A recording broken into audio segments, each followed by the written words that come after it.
But now I still get 5 more, right? That was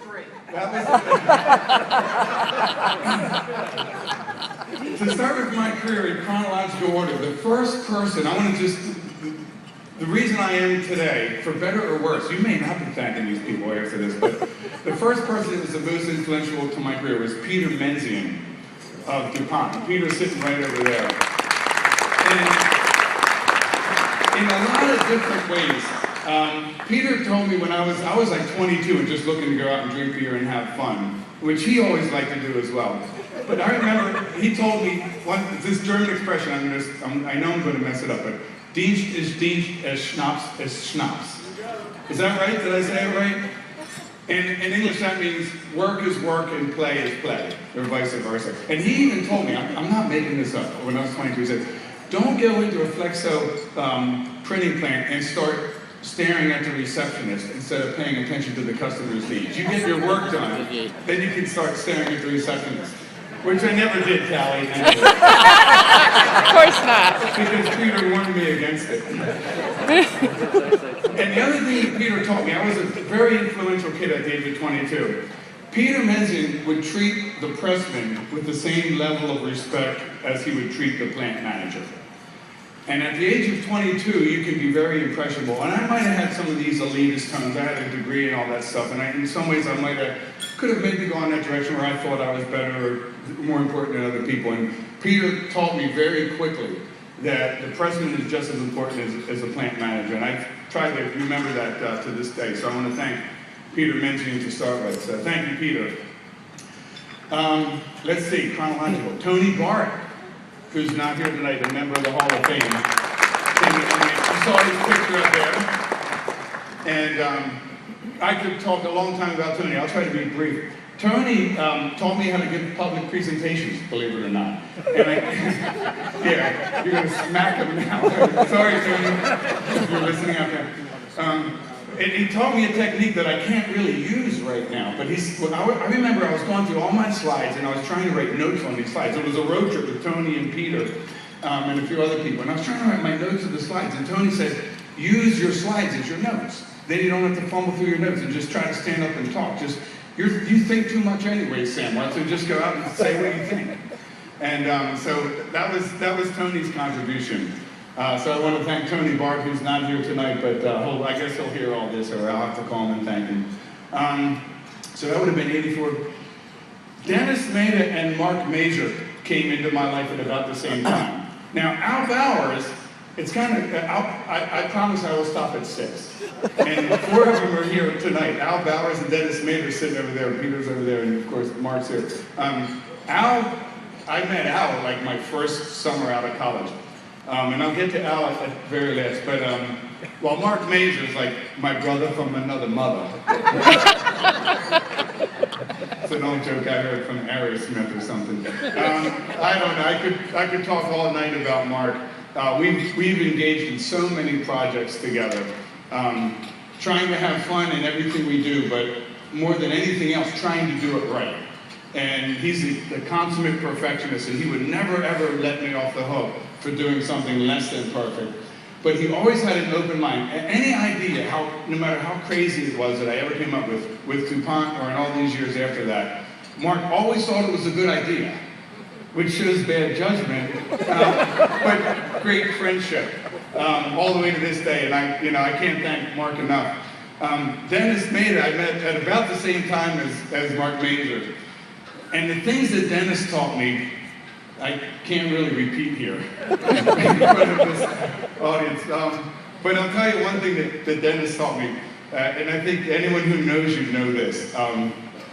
Dennis believes business is leisure is pleasure.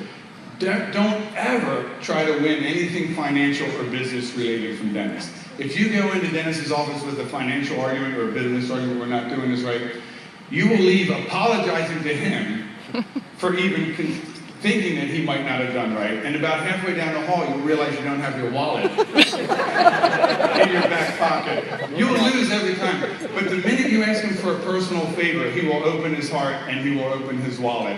And I can give you many examples of that. When I told him my oldest daughter wanted to study industrial design, he told me about all of his friends who own, he has friends in high places, I don't know how he gets them, that own industrial design firms. And Melissa got to spend a day following one of the best industrial designers in the Philadelphia region around for the day. So, and even, I'll throw in Al Bowers now. You know, the week that, there was a 2-week period when my father died, and I knew it was going to happen, and we could see it coming. And I was engaged with Al Bowers and Dennis Maida in a project for a very small retail company named Walmart. And during that 2-week period, I was at my mom's house, and we were taking care of Dad. And you know, at first, before Dennis knew what was happening, he's like, for every webinar, we did webinars every day. We had an average of 150 people on each webinar. And at first, Dennis was like, no, you've got to come up to the office. We have 3 internet backup systems. There's nothing can go wrong. We have AT&T, we have cellular phones, we have all this stuff. There's nothing can go wrong. You can't do it from your house. I called Dennis 2 days later, and I said, I can't come to the office. I can't do it from my house. I'm at my mom's house, which doesn't have very good internet access. And Dennis said, you don't have to do it at all. Just cancel it. We can do all this stuff a month later, and we'll figure this out. Don't even worry about it. But at that time, I thought, well, I have to get my mind on something else. It's good to think about being productive, and there's different ways of looking at how to handle a tragic experience. But we did those webinars every day, and we pulled them off, even after Dennis and Al said, just cancel the whole thing and don't do it. And I remember having some great discussions with Dennis and Al during that time period. And I'm just so grateful that I had you 2 friends. We flew back and forth between Philadelphia and Bentonville, Arkansas quite a few times, and we did a lot of talking on the phone. I'll close it with a little story about Al Bowers that I told my daughter about just what a good person is. Last summer, we put in a product. I probably should never say this in public. Scratch this from the record. We put in a product at R.R. Donnelly, and it didn't exactly work perfectly, let's just say, right? And we had a young field rep who works for our company put it in. There's about 200 steps in this process. There's about 200 steps.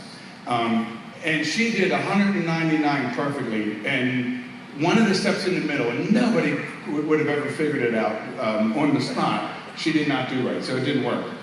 So then I flew up there a week later, after there's been a million emails going back between Belgium, the president of our company, the president of our investment firm. I think Barack Obama was even involved in that. And I flew up there, and Al and I figured out how to get it to work.